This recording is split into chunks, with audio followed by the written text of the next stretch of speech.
I'm Steve, and this is CC Garage.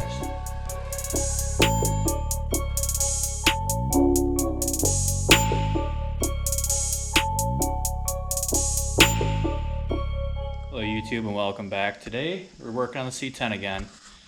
Well, I've had a pile of parts for a while, now we're finally getting around to getting them on. Well, one of the issues with the C10 is it's behind the seat gas tank. And I got a gas tank with it when I got the truck, but I was gonna use it and I realized it's not worth using. So what I ended up, well, I gotta set you guys down because I don't have hood springs yet, and I can't do this one hand because real steel is heavy.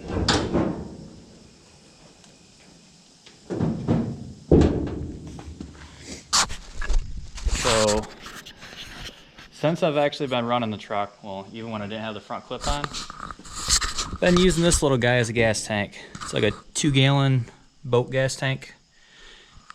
And then got our fuel pump there. And then we got a whole bunch of line that came off the pulling tractor. It wraps around, comes down here, and then finally goes to the carb. Well, today we're gonna get rid of that. One of the packages that we got is over here. This is a 15-gallon fuel cell. It's about 150 bucks or so, or maybe a little less on eBay. I bought 6 AN line, 6 AN fittings, dash 10 to 6 AN.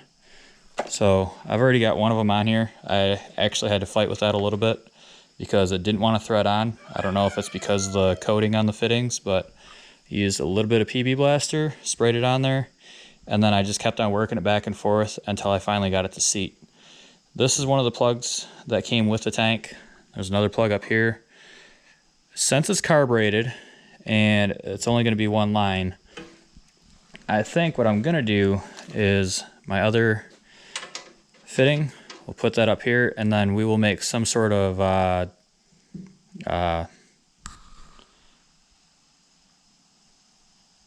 vent tube, I guess. I don't know.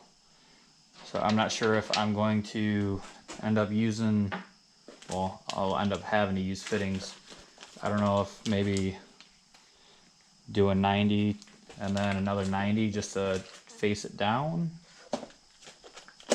I don't know. We'll get there when we get there. I don't know if they make a filter that'll screw on here or something, that way can't suck gas out and not have air in. It'll crinkle like an airplane.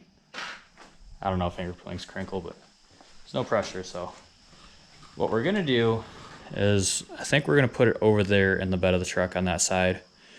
It's got like a 2-inch sump where the lines come out. What I'm gonna do is just cut a hole in the bed floor. Obviously we don't really care a whole lot about this bed floor. I mean, it's already got holes over here. I don't know, maybe I should mount it over here.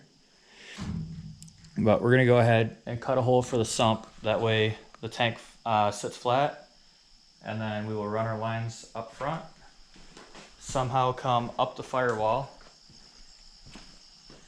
and go over, attach it somehow, and figure out where that fuel pump's gonna go. Right here is the fuel pump wire and my harness I made. So I mean, we have plenty of wire because it comes all the way over here. But if we're gonna run,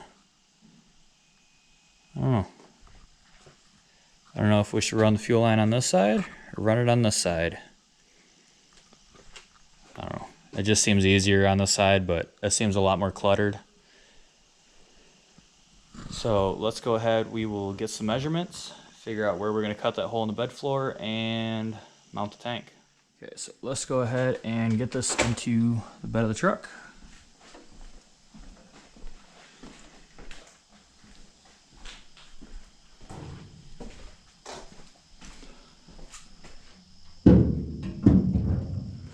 Good thing that strap's there, makes it easier.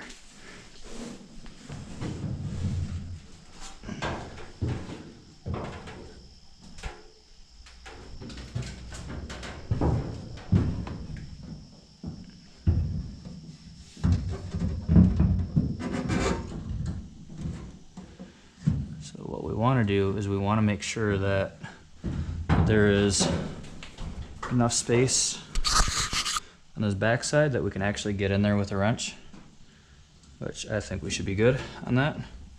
And then on the front here, go ahead and mark where the sump is. Just using a paint marker for this.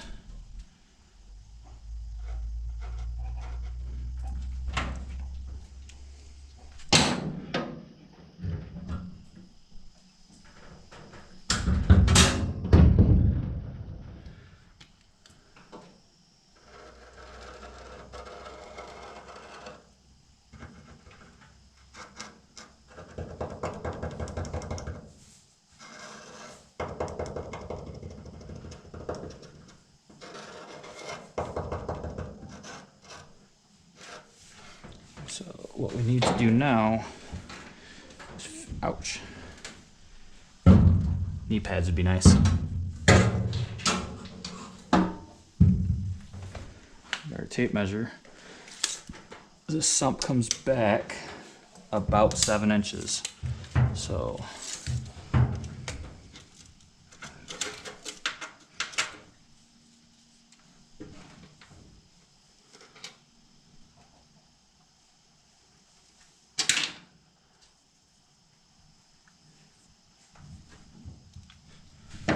let's see.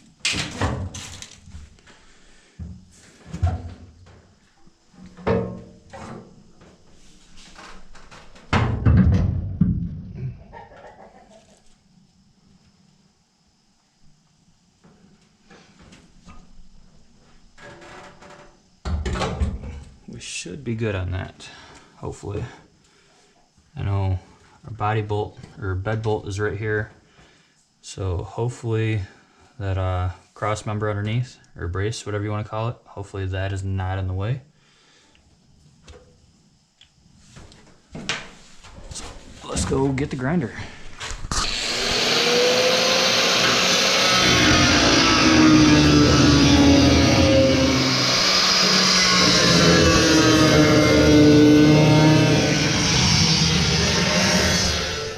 So ended up taking a whole nother rib out right here, and now we have to notch this right here because when the AN fitting comes off the tank, it sits like right there. So we're not going to cut this all the way out, we're just going to go ahead, notch it, and fold it up.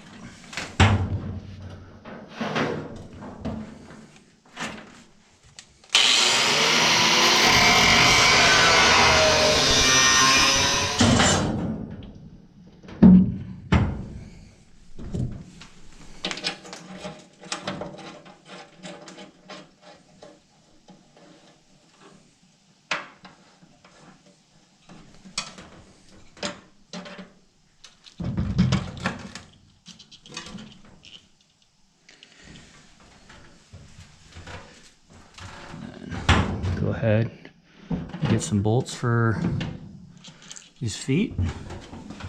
Go ahead and take that fitting back off so we can put that on the AN line, and then we will run it under the truck to the front. So for these fittings, go ahead, unscrew the collar.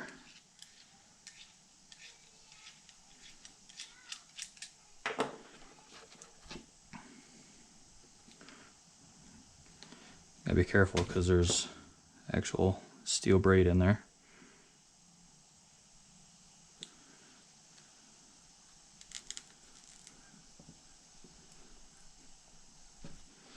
Go ahead, shove it in there. It's only gonna go so far because there's a stop in there. And then this,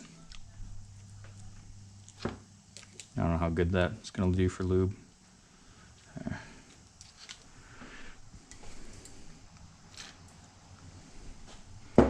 A bit of PB blaster. I should slide right in.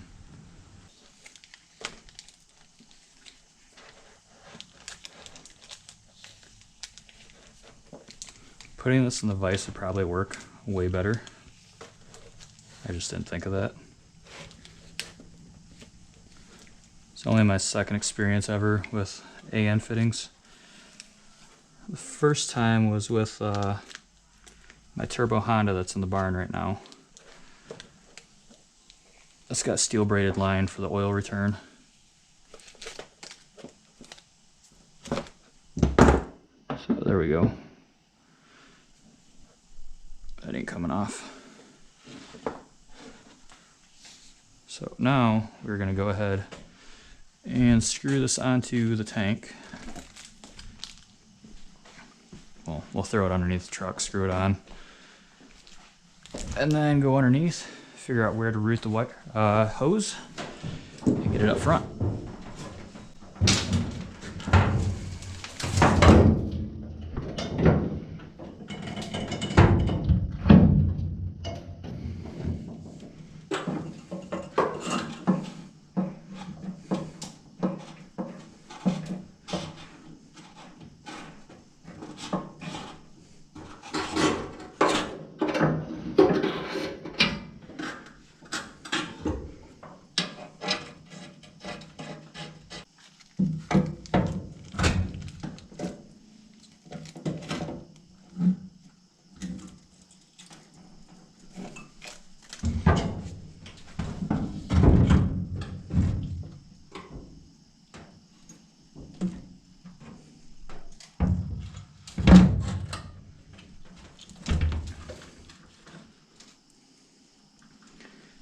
There's that.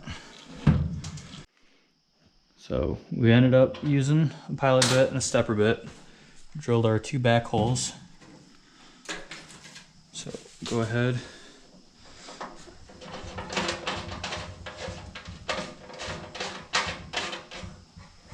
Put this back where it's gonna go.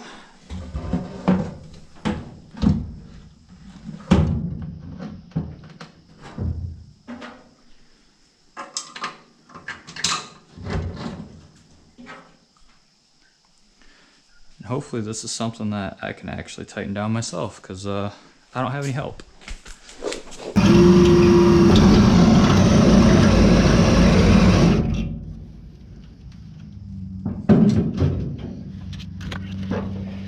And that'll be it for the tank until I can get that bolted down. So now I need to get under the truck so we can run that wire, which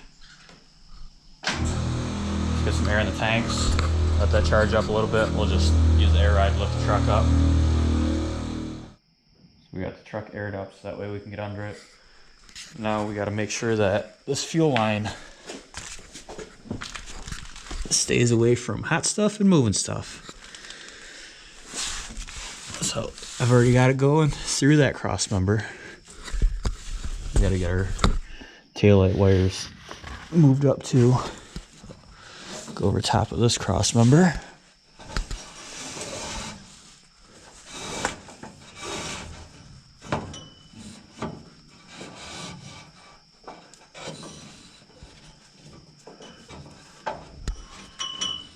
Try to get this twist out. Okay, so we got our fuel pump up there. We still got to run our wires. And this is where we need to cut the line at. So I just watched another video and it looked like it worked pretty good for the guy. So essentially he just took the zip tie, let's put this on there.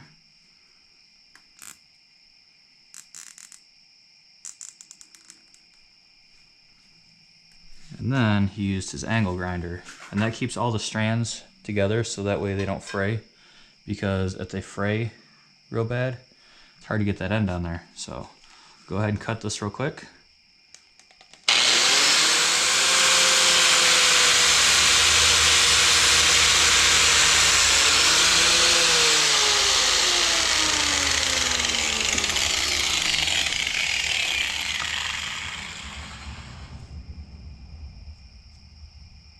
So this is just going to get clamped onto the filter. So we got our nice hose clamps. So this needs to be back up over the frame. Come on.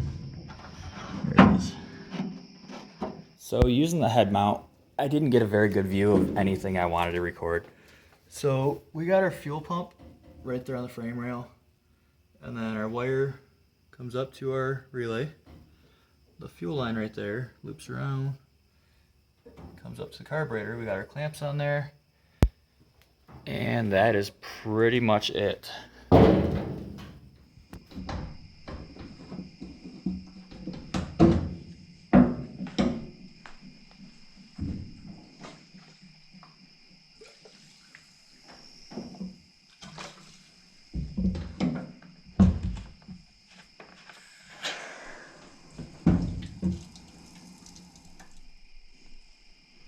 I don't see any dripping, which is a good sign.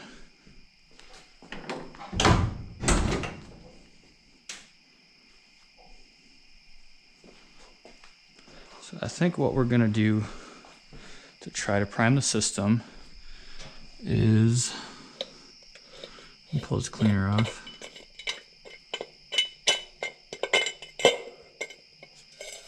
It's not what I wanted to do, but it works. So we got a little bit of gas in there. Come in here. We're just gonna turn it on so you can hear the pump.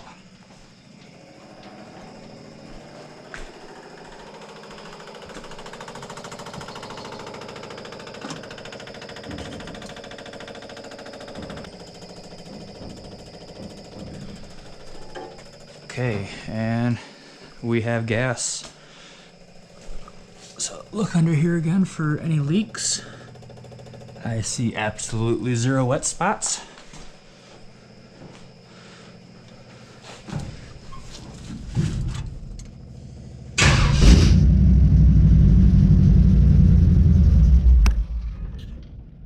That's a good sign. We actually have a fuel tank now.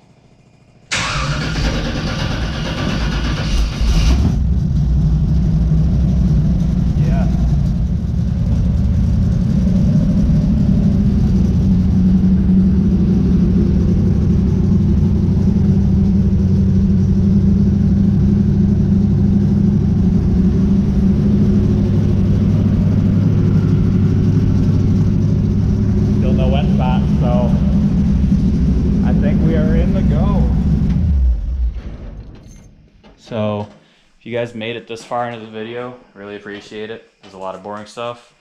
Not really a hard job to do, but lost my hat. That's better. So I appreciate you guys for watching. Like, comment, subscribe, and we'll see you on the next one.